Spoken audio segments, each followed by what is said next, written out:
So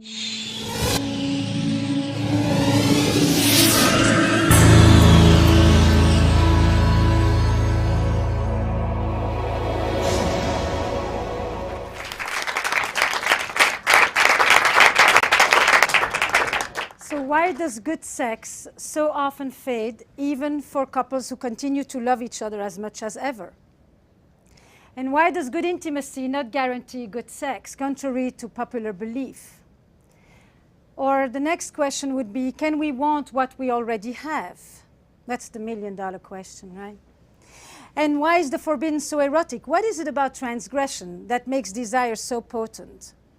And why does sex make babies and babies spell erotic disaster in couples?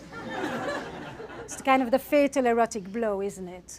And when you love, how does it feel? And when you desire, how is it different? These are some of the questions that are at the center of my exploration on the nature of erotic desire and its concomitant dilemmas in modern love. So I traveled the globe, and what I'm noticing is that everywhere where romanticism has entered, there seems to be a crisis of desire. A crisis of desire as in owning the wanting. Desire as an expression of our individuality, of our free choice, of our preferences, of our identity. Desire that has become a central concept as part of modern love and individualistic societies. You know, this is the first time in the history of humankind where we are trying to experience sexuality in the long term, not because we want 14 children, for which we need to have even more because many of them won't make it, and not because it is exclusively a woman's marital duty. This is the first time that we want sex over time about pleasure and connection that is rooted in desire. So what sustains desire and why is it so difficult? And at the heart of sustaining desire in a committed relationship, I think, is the reconciliation of two fundamental human needs. On the one hand, our need for security, for predictability, for safety, for dependability, for reliability, for permanence, all these anchoring, grounding experiences of our lives that we call home. But we also have an equally strong need, men and women, for adventure, for novelty, for mystery, for risk, for danger, for the unknown, for the unexpected, surprise, you get the gist, for journey, for travel. So reconciling our need for security and our need for adventure into one relationship, or what we today like to call a passionate marriage, used to be a contradiction in terms. Marriage was an economic institution in which you were given a partnership for life in terms of children and social status and succession and companionship. But now we want our partner to still give us all these things, but in addition, I want you to be my best friend and my trusted confidant and my passionate lover to boot, and we live twice as long. So we come to one person, and we basically are asking them to give us what once an entire village used to provide. Give me belonging, give me identity, give me continuity, but give me transcendence and mystery and awe all in one. Give me comfort, give me edge, give me novelty, give me familiarity, give me predictability, give me surprise. And we think it's a given, and toys and lingerie are going to save us with that. So now we get to the existential reality of this story, right? Because I think in some way, and I'll come back to that, but the crisis of desire is often a crisis of the imagination. So why does good sex so often fade? What is the relationship between love and desire? How do they relate and how do they conflict? Because therein lies the mystery of eroticism. So if there is a verb for me that comes with love, it's to have. And if there is a verb that comes with desire, it is to want. In love, we want to have. We want to know the beloved. We want to minimize the distance. We want to contract that gap. We want to neutralize the tensions. We want closeness. But in desire, we tend to not really want to go back to the places we've already gone. Foregone conclusion does not keep our interest.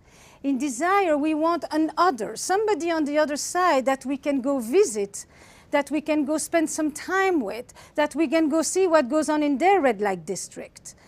You know, in desire, we want a bridge to cross. Or in other words, I sometimes say, fire needs air. Desire needs a space.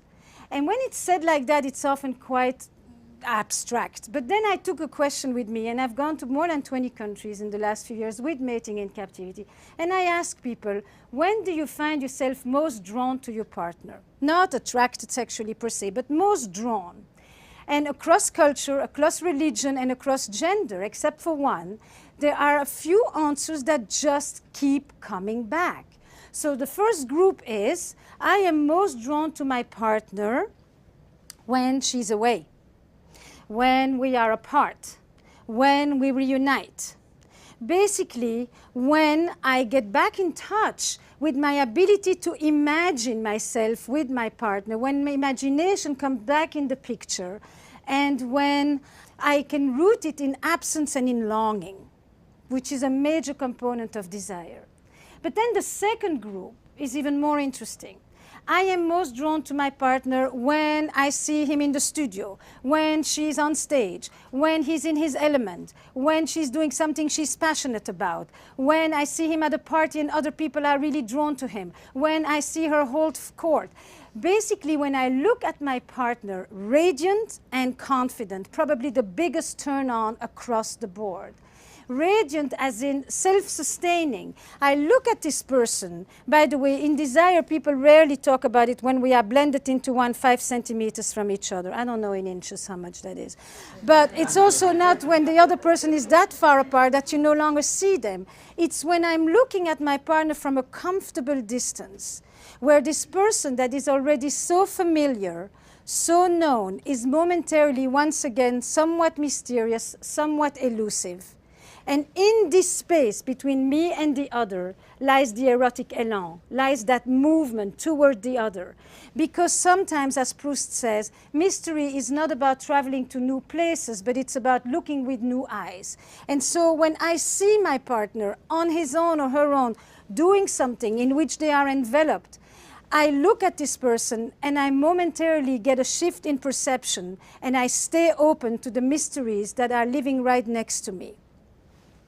And then more importantly, in this description about the other, or myself, it's the same. What is most interesting is that there is no neediness in desire. Nobody needs anybody. There is no caretaking in desire. Caretaking is mightily loving. It's a powerful anti-aphrodisiac. I have yet to see somebody who is so turned on by somebody who needs them. Wanting them is one thing. Needing them is a shutdown, and women have known that forever, because anything that will bring up parenthood will usually decrease the erotic charge. For good reasons, right? And then the third group of answers usually would be when I'm surprised, when we laugh together, as somebody said to me in the office today, when he's in his tux. So I said, you know, it's either the tux or the cowboy boots. You know, but basically it's when there is novelty. But novelty isn't about new positions. It isn't a repertoire of techniques. Novelty is, what parts of you do you bring out? What parts of you are just being seen? Because in some way one could say, sex isn't something you do, huh? Sex is a place you go. It's a space you enter, inside yourself and with another or others. So where do you go in sex? What parts of you do you connect to? What do you seek to express there? Is it a place for transcendence and spiritual union? Is it a place for naughtiness? And is it a place to be safely aggressive? Is it a place where you can finally surrender and not have to take responsibility for everything? Is it a place where you can express your infantile wishes? What comes out there? It's a language. It isn't just a behavior. And it's a poetic of that language that I'm interested in, which is why I began to explore this concept of erotic intelligence. You know, animals have sex. It's the pivot, it's biology, it's the natural instinct. We are the only ones who have an erotic life, which means that it's sexuality transformed by the human imagination. We are the only ones who can make love for hours, have a blissful time, multiple orgasms, and touch nobody, just because we can imagine it. We can hint at it, we don't even have to do it. We can experience that powerful thing called anticipation, which is a motor to desire. The ability to imagine it as if it's happening, to experience it as if it's happening, while nothing is happening and everything is happening at the same time. So when I began to think about eroticism, I began to think about the poetics of sex. And if I look at it as an intelligence, then it's something that you cultivate. What are the ingredients? Imagination, playfulness, novelty, curiosity, mystery. But the central agent is really that piece called the imagination. But more importantly, for me to begin to understand who are the couples who have an erotic spark, what sustains desire, I had to go back to the original definition of eroticism, the mystical definition. And I went through it through a bifurcation by looking actually at trauma, which is the other side. And I looked at it looking at the community that I had grown up in, which was a community in Belgium, all Holocaust survivors. And in my community, there were two groups, those who didn't die and those who came back to life. And those who didn't die lived often very tethered to the ground, could not experience pleasure, could not trust, because when you're vigilant, worried, anxious, and insecure, you can't lift your head to go and take off in space and be playful and safe and imaginative. Those who came back to life were those who understood the erotic as an antidote to death. They knew how to keep themselves alive. And when I began to listen to the sexlessness of the couples that I work with, I sometimes would hear people say, I want more sex. But generally, people want better sex. And better is to reconnect with that quality of aliveness, of vibrancy, of renewal, of vitality, of eros, of energy that sex used to afford them or that they've hoped it would afford them. And so I began to ask a different question. I shut myself off when? Began to be the question. I turn off my desires when, which is not the same question as what turns me off is, and you turn me off when. And people began to say, I turn myself off when I feel dead inside, when I don't like my body, when I feel old, when I haven't had time for myself, when I haven't had a chance to even check in with you, when I don't perform when at work, when I feel low self-esteem, when I don't have a sense of self-worth, when I don't feel like I have the right to want, to take, to receive pleasure. And then I began to ask the reverse question. I turn myself on when? Because most of the time people like to ask the question, you turn me on, what turns me on? And I'm out of the question. You know? Now, if you are dead inside, the other person can do a lot of things for Valentine. It won't make a dent. There is nobody at the reception desk.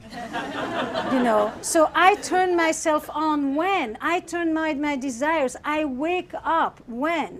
You know? Now, in this paradox between love and desire, what seems to be so puzzling is that the very ingredients that nurture love, mutuality, reciprocity, protection, worry, responsibility for the other, are sometimes the very ingredients that stifle desire. Because desire comes with a host of feelings that are not always so favorites of love. Jealousy, possessiveness, aggression, power, dominance, naughtiness, mischief. Basically, most of us, you know, will get turned on at night by the very same things that we will demonstrate against during the day. You know, the erotic mind is not very politically correct. If everybody was fantasizing on a bed of roses, we wouldn't be having such interesting talks about this. You know, but no, in our mind up there are a host of things going on that we don't always know how to bring to the person that we love, because we think love comes with selflessness, and in fact desire comes with a certain amount of selfishness in the best sense of the word. The ability to stay connected to oneself in the presence of another. So I want to draw that little image for you, because this need to reconcile these two sets of needs, we are born with that. Our need for connection, our need for separateness, or our need for security and adventure, or our need for togetherness and for autonomy.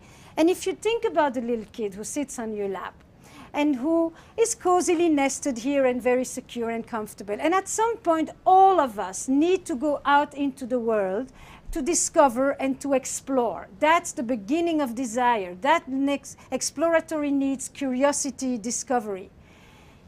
And then at some point they turn around and they look at you. And if you tell them, hey kiddo, the world's a great place, go for it, there's so much fun out there, then they can turn away and they can experience connection and separateness at the same time. They can go off in their imagination, off in their body, off in their playfulness, all the while knowing that there's somebody when they come back to. But if on this side there is somebody who says, I'm worried, I'm anxious, I'm depressed, my partner hasn't taken care of me in so long, what's so good out there? Don't we have everything you need together, you and I? Then there are a few little reactions that all of us can pretty much recognize. Some of us will come back, came back a long time ago. And that little child who comes back is the child who will forgo a part of himself in order not to lose the other. I will lose my freedom in order not to lose connection. And I will learn to love in a certain way that will become burdened with extra worry and extra responsibility and extra protection. And I won't know how to leave you in order to go play, in order to go experience pleasure, in order to discover, to enter inside myself. Translate this into adult language. It starts very young, it continues into our sex lives up to the end. Child number 2 comes back, but looks like that over their shoulder all the time. You know, are you going to be there? You're going to curse me? You're going to scold me? You're going to be angry with me?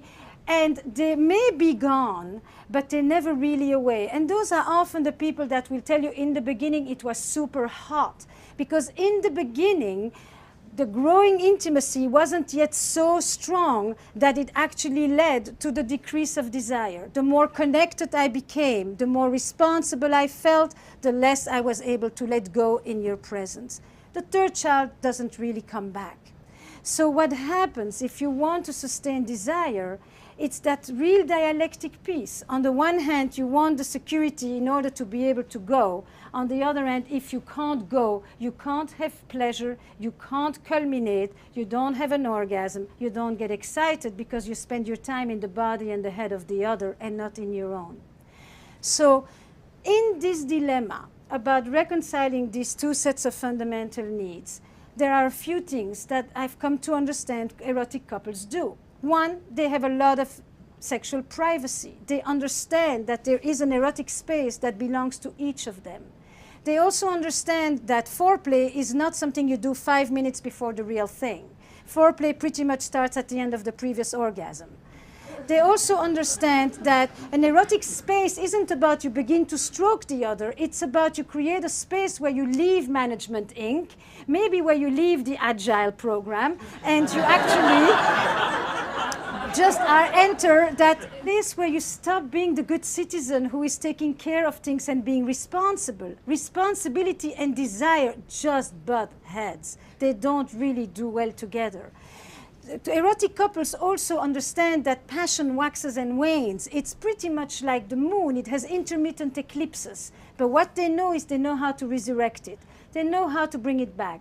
And they know how to bring it back because they have demystified one big myth, which is the myth of spontaneity, which is that it's just going to fall from heaven while you're folding the laundry like a deus ex machina. And in fact, they understood that whatever is going to just happen in a long-term relationship already has. Committed sex is premeditated sex. It's willful, it's intentional, it's focus and presence. Merry Valentine.